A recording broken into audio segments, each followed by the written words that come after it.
This is the Midlife Capacity Conversations, Episode 1, Why Everything Feels Like Too Much, Even Though Nothing is Wrong. Hello and welcome, I'm Jen Churchill. Can I ask you a question? Have you ever reached the end of the day and thought, I haven't had a bad day, so why do I feel so completely overwhelmed? Nothing dramatic happened, nobody shouted at you, there wasn't a crisis, you got through your meetings, answered your emails, made dinner, maybe even ticked off a few things of your to-do list, and yet one more question from your partner feels like too much. The dishwasher beeps and you want to ignore it. Your phone pings and you feel yourself sigh. You walk into a cluttered room and discover it's impossible to know where to start. If any of that sounds familiar, I want you to know something before we carry on. You're not becoming less capable. You're not failing, and you're certainly not imagining it. For many women in midlife, this is one of the first signs that things are changing. Not because you've become weaker, but because your brain is working differently now. And once you understand why, everything starts to make more sense. I can remember a period when I kept saying to myself, what has happened to me? I was still the same person. I still cared about my work. I still wanted to do a good job.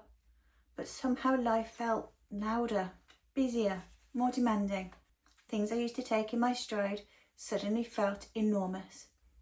I remember looking around the house one evening and thinking, why can't I cope with this anymore? Nothing had really changed, but everything felt heavier somehow. At the time, I blamed myself. I thought I just needed to get more organised, be more disciplined, try harder. Maybe you've had those thoughts too. The problem wasn't that I'd become less capable. The problem was that I didn't understand what my brain was trying to tell me. Let's imagine your brain is like the battery of your mobile phone. 10 years ago, you could finish the day and still have plenty of charge left in your battery. Now imagine there are dozens of extra apps all running in the background.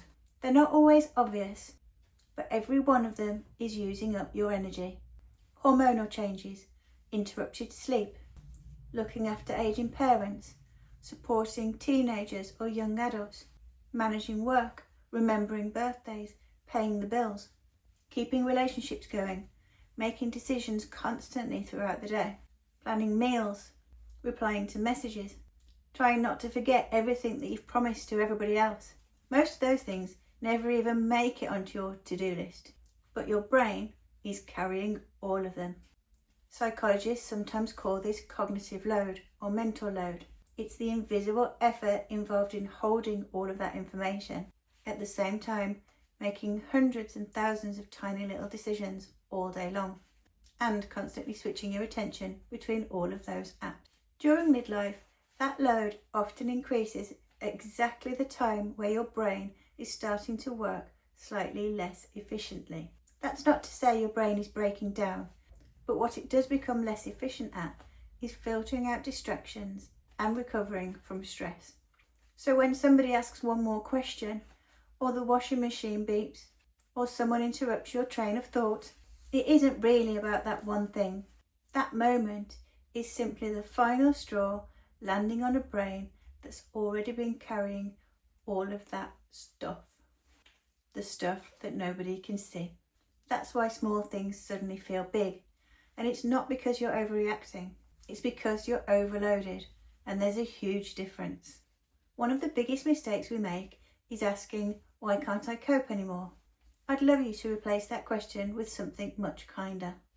Ask yourself, what has my brain been carrying today? Just pause for a moment. Before breakfast, you've probably already made over a dozen decisions. You've remembered appointments, you've planned your day, you've thought about everybody else's needs, checked messages, adjusted plans, solved little problems before anyone even noticed them. No wonder your brain feels tired. But when we ask better questions, we get better answers. So instead of criticising ourselves, we begin to understand ourselves.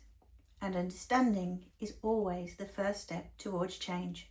One thing I often say is your brain isn't failing, it's adapting.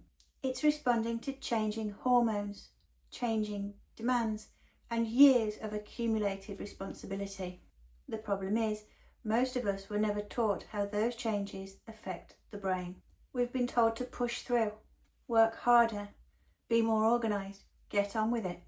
But what if the answer isn't trying harder? What if the answer is learning how to support your brain properly? And that's exactly what this blog series is all about. Because the wonderful thing is this: your brain has an incredible capacity to adapt. When you understand what's happening, you can start making small, practical changes that reduce mental overload, rebuild confidence, and help you feel more like yourself again. Not by becoming the woman you were 20 years ago, but by becoming the woman you are now, with a brain that works with you instead of against you. If today's conversation has resonated with you, I've created a free guide called Why Your Brain Feels Different in Midlife and What to Do About It.